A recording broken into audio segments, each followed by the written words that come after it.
Hola, buenos días a todos y a todas. Estamos aquí hoy con Ba para hablar acerca del racismo, un tema muchas veces bastante olvidado en nuestro día a día, muchas veces porque no nos damos cuenta, porque hay este racismo estructural que ya está tan normalizado que ni siquiera nos damos cuenta. Y otras veces nos damos cuenta cuando surgen noticias que nos impactan, como el de Melilla o como el del partido de fútbol de Madrid, que pasó hace unos meses, de Vinicius, exacto. Entonces, bueno, Ba Bishama es psicólogo social y es miembro del movimiento Dignidad Negra, ¿no? Colectivo Dignidad Negra. Colectivo Dignidad Negra. Colectivo Dignidad Negra, exacto. Y bueno, nos va a hablar un poquito acerca del racismo. Va, cuéntanos qué es el racismo. Bueno, el racismo es un sistema de estructuración de la sociedad en base a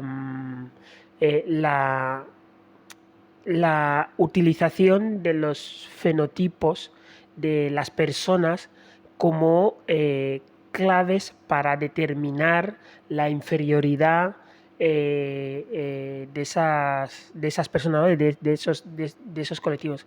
Y no solo es una realidad discursiva, no solo son ideas y discursos que se lanzan, también tiene una parte material.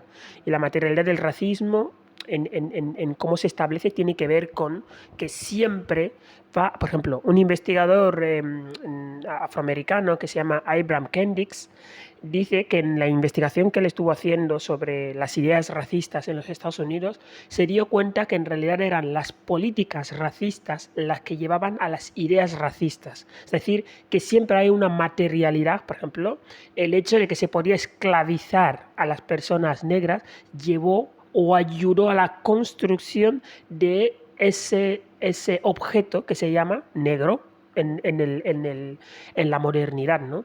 Por lo tanto, el racismo es ese sistema en el que vivimos, ¿verdad?, que estructura el acceso a los recursos, al reconocimiento público, a la vida, al derecho a la vida, en base a ejes, ejes fenotípicos, y también incluye también otro tipo de variables, por ejemplo la religión, por ejemplo la islamofobia es un tipo de racismo, ¿vale? Aparte de que puede tener también una componente de intolerancia religiosa, ¿no? Entonces, el racismo se construye de esta manera, es una estructura, es un sistema de explotación, de deshumanización y también de eliminación física de las personas que la sociedad construye como inferiores, como menos humanas, ¿no? En ese sentido.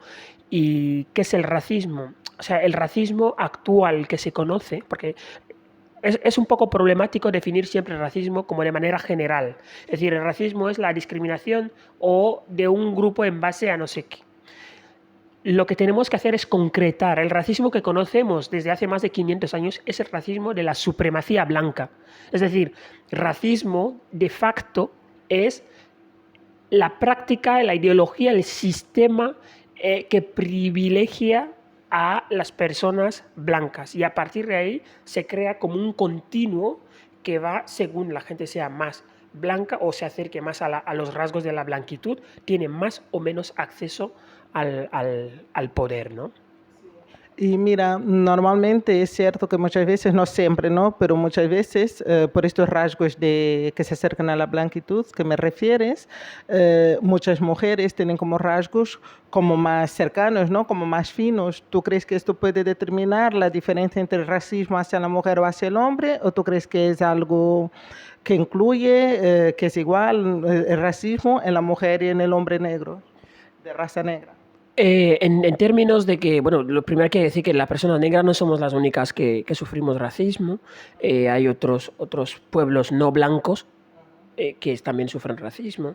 Entonces, el racismo afecta, es decir, hay un concepto que viene de los estudios del grupo Modernidad Colonialidad, que es un grupo de investigación y estudios de Abya Yala, de América Latina y el Caribe, y que han creado ese concepto de la matriz colonial del poder.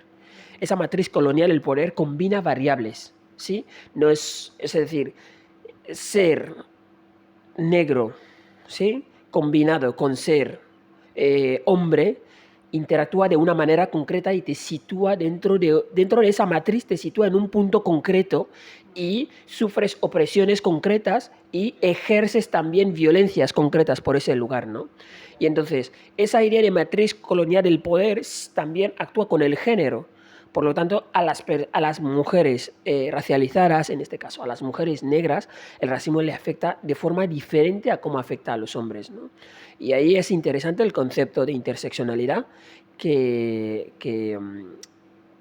acuñó, de alguna manera, propuso la investigadora e intelectual afroamericana Kimberly Crenshaw, donde explicaba, ella estaba analizando de qué manera las cuestiones de cómo el sistema afectaba, violentaba a las mujeres, se veían, acababan invisibilizándose porque se encontraban en un lugar donde se cruzaban el eje raza, el eje género y el eje clase, ¿sí? Entonces, claro que en base a todas esas variables, incluyendo también sexualidad, incluyendo género disidente, todo eso, es decir,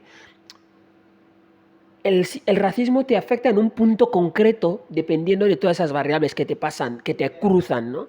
Y eso es lo que pasa, eso es lo que crea una diferencia también entre los hombres, entre cómo los hombres negros y las mujeres negras viven el racismo de manera diferente. Se podría decir en concreto que las mujeres negras son extremadamente invisibilizadas, son también brutalmente explotadas, toda vez que el sistema patriarcal también las construye como estas que tienen que sostener no solo la vida dentro de la comunidad negra, sino en el mundo en general, ¿sabes? ¿Sí? Pero, por otra parte, se las construye como violentas, como muy animalizadas, y eso crea también diferencias con las mujeres blancas. Por ejemplo, las mujeres negras tienen un acceso al poder que es casi nulo. Ya no solo, por ejemplo, en el continente africano, donde podemos ver mayoría de gente negra, también en diáspora, es decir, hay un acceso al poder que es casi nulo, y eso afecta a la salud y afecta a todos los ámbitos de la vida. Bien. Mira, ¿y cómo se construye sociohistóricamente la raza? La construcción sociohistórica de la raza tiene que ver con la idea de que, en general, a partir del siglo XVIII se empieza a generar esa idea del racismo biológico. El racismo biológico defiende como que biológicamente existirían diferencias suficientes entre las personas de diferentes razas. Es decir, habría seguramente algún sustrato biológico que me hace diferente a una persona blanca. Y es a partir de esa biologización de esas diferencias, ¿vale?, que se va a justificar la discriminación, la violencia estructural del racismo, ¿no? Entonces, decir que el racismo es una construcción sociohistórica implica reconocer que no se trata de diferencias que son biológicas, sino que se construyen a través del discurso, a través de la distribución desigual del acceso al poder, a la vida, a los recursos, al reconocimiento social. Es decir, que es una variable social igual que la clase social, igual que el género, ¿sí?, que se construyen socialmente a través de la socialización y la distribución desigual del poder. Eso es importante puntualizarlo. Entonces, ¿cómo se construye sociohistóricamente?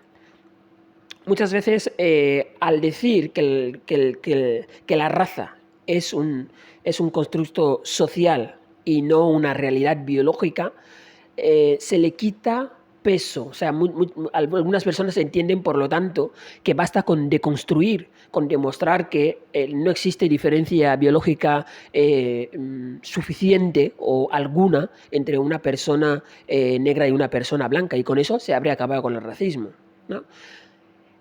Es decir, lo que hay que decir al respecto es que la construcción sociohistórica quiere decir que está imbricado en las formas mismas en cómo funciona la sociedad. Es decir, forma parte de los sentidos comunes. Es decir, si piensas cómo, por ejemplo, cómo es pensar un sistema de salud, en ese pensamiento, en esa construcción de un sistema de salud, está metido ya el racismo, porque vivimos en una sociedad que racializa, es decir, que discrimina y deshumaniza a ciertos grupos, ¿no? Por lo tanto, estructuralmente ya la sociedad lo tiene metido el chip, pero no es solo una cuestión mental, como se suele intentar, o sea, no es solo una cuestión psicológica, no es una cuestión de creencias, solo no es una cuestión de ideas racistas, no es solo una cuestión de estereotipos, prejuicios, también es una cuestión que tiene que ver con todos los ámbitos, es decir, desde lo cultural, lo epistémico,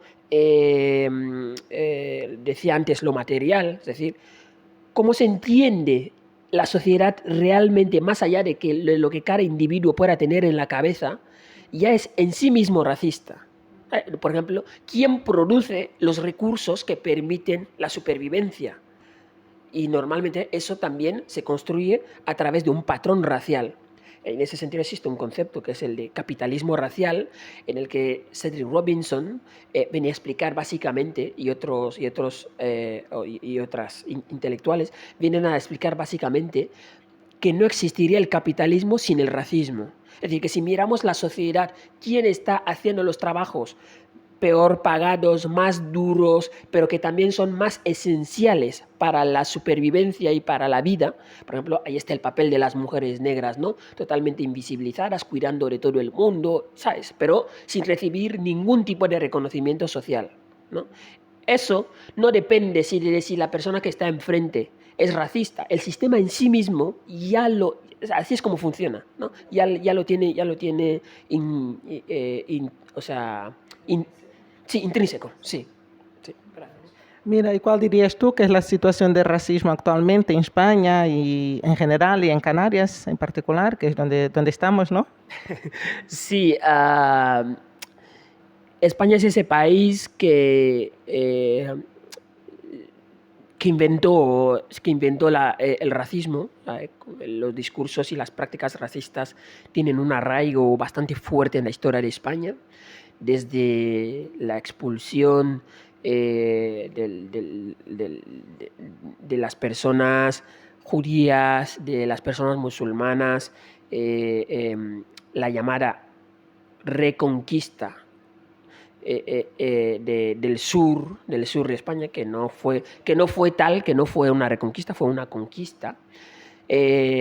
Y las políticas que van a venir después de la llegada de Colón a Abya Yala, todo eso es España. Si bien en el negocio de la esclavización de las personas negroafricanas, Portugal fue la pionera a partir de 1444, que Portugal ya empezaba a rastrear las costas occidentales, la costa occidental del continente africano, para capturar gente, para esclavizar.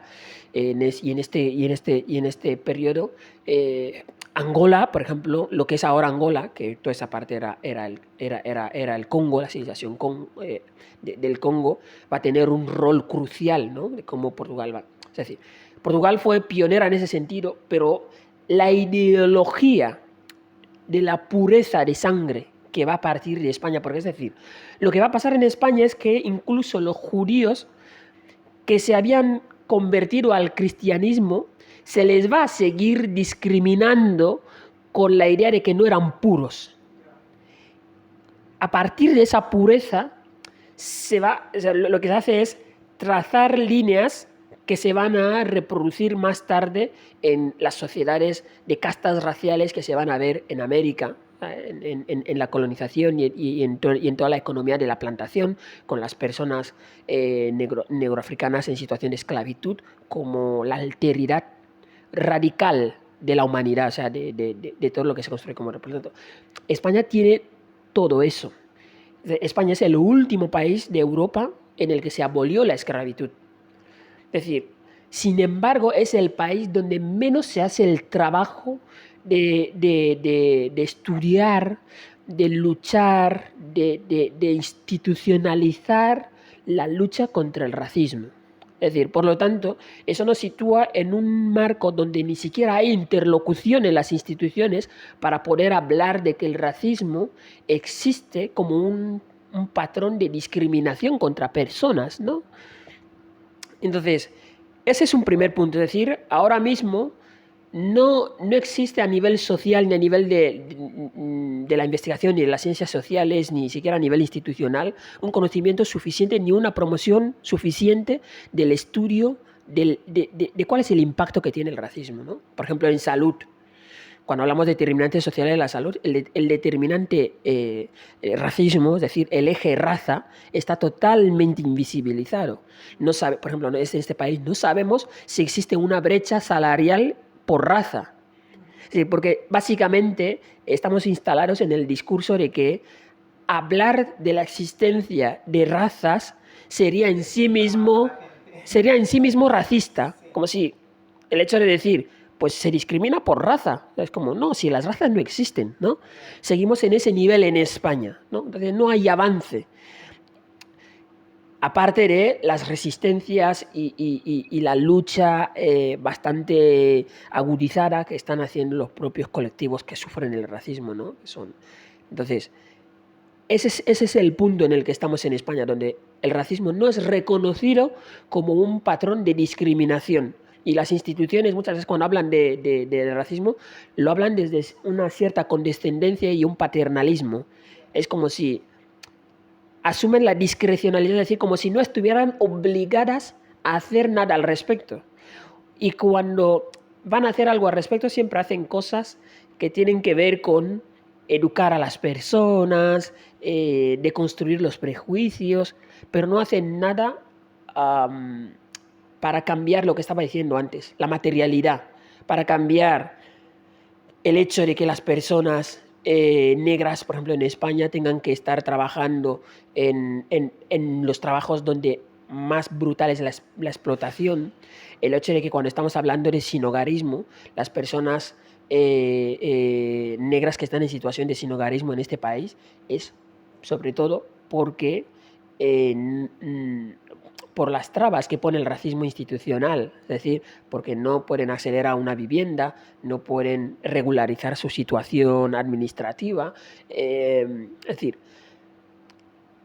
se hace más bien desde, o sea, cuando se intenta hacer algo al respecto, se hace más bien desde el punto de vista de no, tenemos que conocernos más, la famosa interculturalidad, como si el hecho de conocernos más fuera a ser que cambie la desigualdad en el poder. O sea, pero no se asume como una política pública de fomentar la igualdad y como una política pública que es una cuestión de democracia, que no podemos decir que estamos en un país de democracia cuando hay racismo, ¿no? Pero no se asume así. Sí, ¿no? Y por muchos años que una persona esté, por muchas generaciones, porque hay personas, lo que estábamos comentando antes, ¿no? Que ya es la tercera o cuarta generación que está aquí en España, o sea, son españoles que nacieron aquí, sus padres, sus abuelos nacieron aquí y no conocen otro sitio. Entonces hay como esa discriminación en su propio país, que eso a lo mejor en España no se ve con la misma perspectiva. A lo mejor se habla de Estados Unidos. Estados Unidos también es un país que hay muchísimo racismo y hay estadounidenses que son de raza negra, afroamericanos, de toda la vida, que viven ahí de toda la vida y no conocen otro país que no sea Estados Unidos, ¿no? Entonces, estas personas, aparte de las demás que tampoco vamos a mencionar, pero en su país no tienen ciertos derechos que deberían de tener, ¿no? Sí, es esa continuidad de lo que yo estaba comentando antes, ¿no? De cómo se va a crear la idea de pureza de raza, de pureza de sangre. Es decir, España nunca ha querido asumir la diversidad, es decir, nunca la ha querido asumir. Por ejemplo, Yo estaba diciendo antes, en el siglo XV, la expulsión de los judíos, de los musulmanes, de todo lo que no era blanco, ¿no? Y es lo que sigue pasando, es decir, todo aquel, por ejemplo, a las personas gitanas, al pueblo gitano, que lleva aquí siglos, ¿sabes? Se les construye como si hubieran venido de algún sitio, como si no fueran españoles, se les construye como extranjeros, ¿no? Se les extranjeriza. Igual que la cuestión de la realidad negra en España. La realidad negra en España no es de la inmigración. Siempre ha habido personas negras en España, pero existe un relato histórico y un imaginario histórico que nos borra totalmente de presencia en España. Por lo tanto, nos deja solo el espacio de ser migrantes. Entonces, como somos migrantes, como en España nos construye constantemente como migrantes, eso es también una manera de subalternizarnos, de ponernos en una escala de ciudadanía de segunda o de tercera, ¿no? Entonces, eso es lo que pasa con las segundas, terceras, cuartas generaciones, que nunca acaban siendo, o sea, nunca van a ser españoles de verdad, ¿no? Siempre, es decir, y eso tiene que ver también con la idea de la explotación.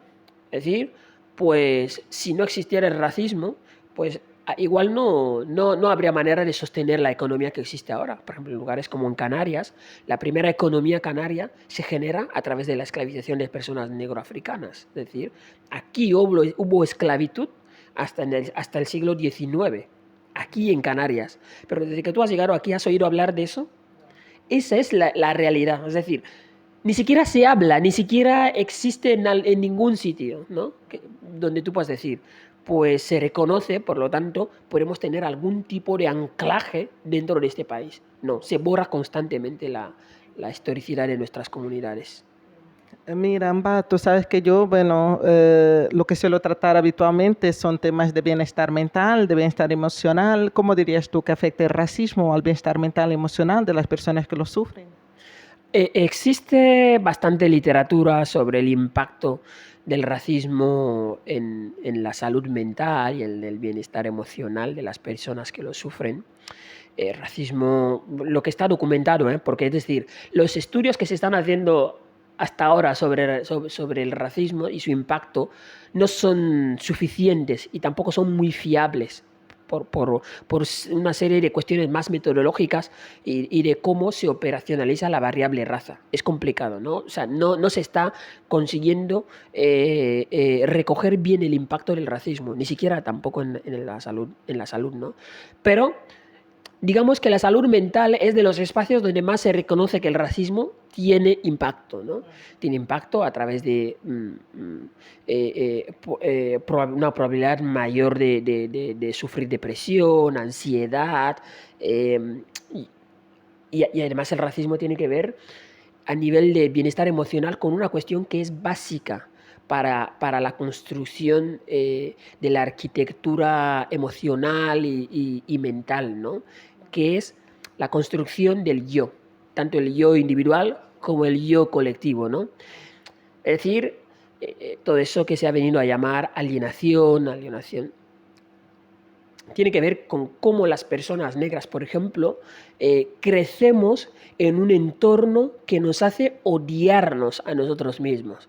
Por tanto, nos construimos como personas negras, pero con un software que es favorable a la blanquitud.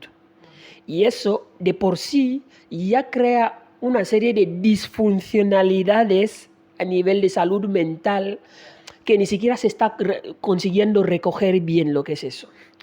El racismo tiene que ver con lo más directo, ¿no? También tiene que ver con el trauma racial, el que históricamente tus familiares, tus abuelos hayan sufrido una violencia extrema, una deshumanización extrema, que socialmente, desde hace siglos, formes parte de una comunidad que ha sido tan vilmente, tan fuertemente deshumanizada, eso crea lo que se llama un trauma racial que después se expresa en una serie de dolencias psíquicas muy fuertes, ¿no? Que tienen que ver hasta la mayor probabilidad de sufrir esquizofrenias, un montón de trastornos, sí, trastornos de personalidad, un montón de trastornos y de problemas de salud mental.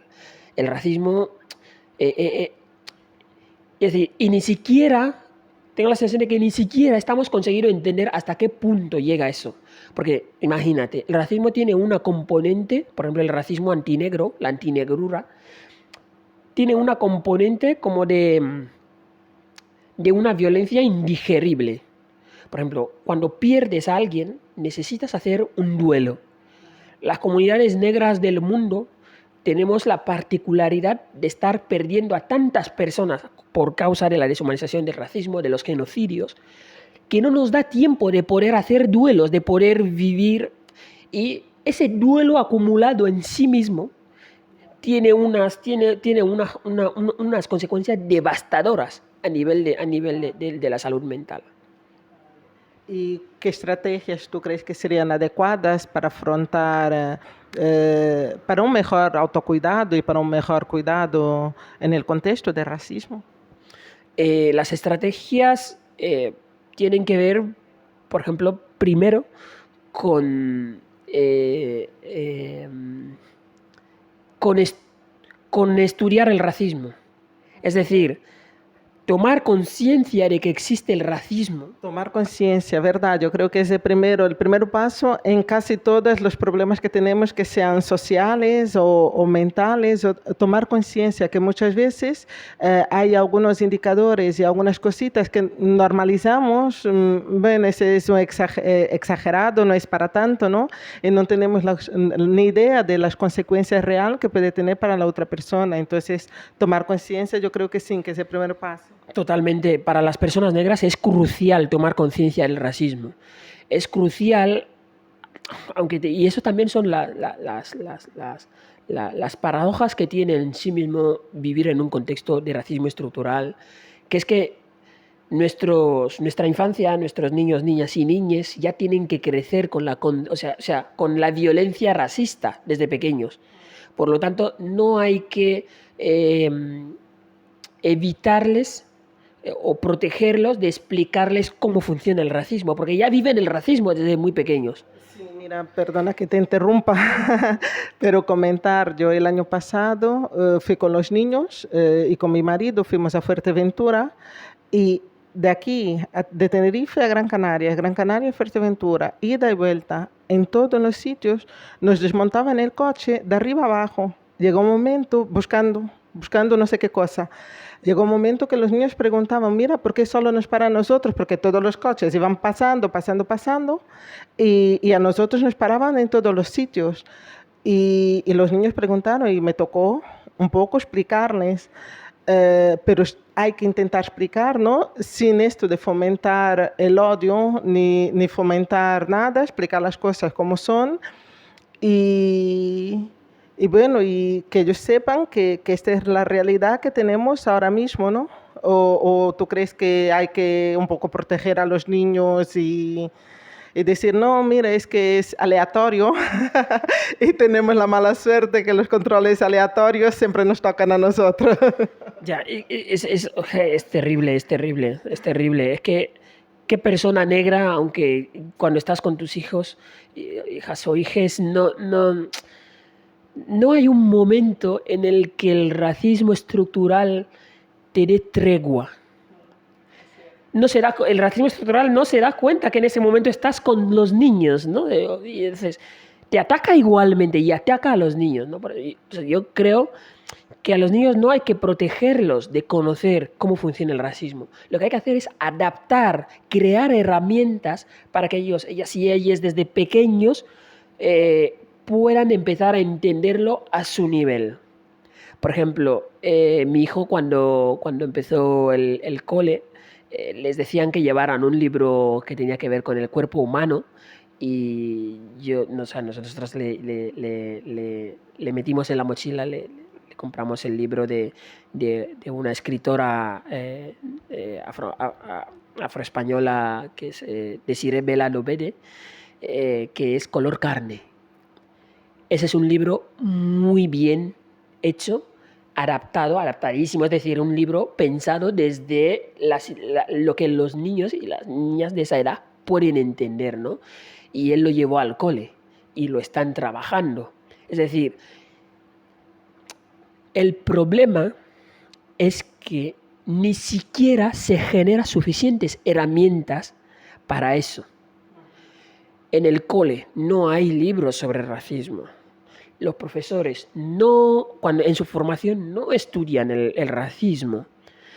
Nuestros niños no tienen juegos que les permitan ir aprendiendo cómo funciona esto y cómo luchar contra él desde pequeños, ¿no? Entonces lo que hay que hacer es crear herramientas adaptadas a la infancia, a su edad, para que ellos puedan empezar a entender. Porque eso es una inversión muy potente en su salud mental.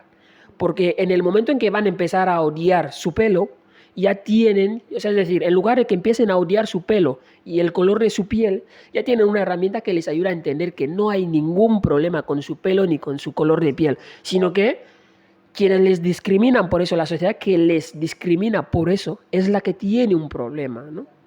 Entonces, enseñar, aprender sobre racismo, tomar conciencia de que el racismo existe y de que el racismo incluso nos hace odiarnos a nosotras mismas, es una herramienta de protección de la salud mental bastante importante. Después, existe la necesidad de generar espacios, realidades donde las personas negras puedan descansar. Es decir, todo el imaginario de trabajar como un negro, no sé qué, todo eso viene de la esclavitud, viene de la hiperexplotación de las personas negras hasta la extenuación, hasta la muerte. Entonces, todo lo que sea generar espacios donde las personas negras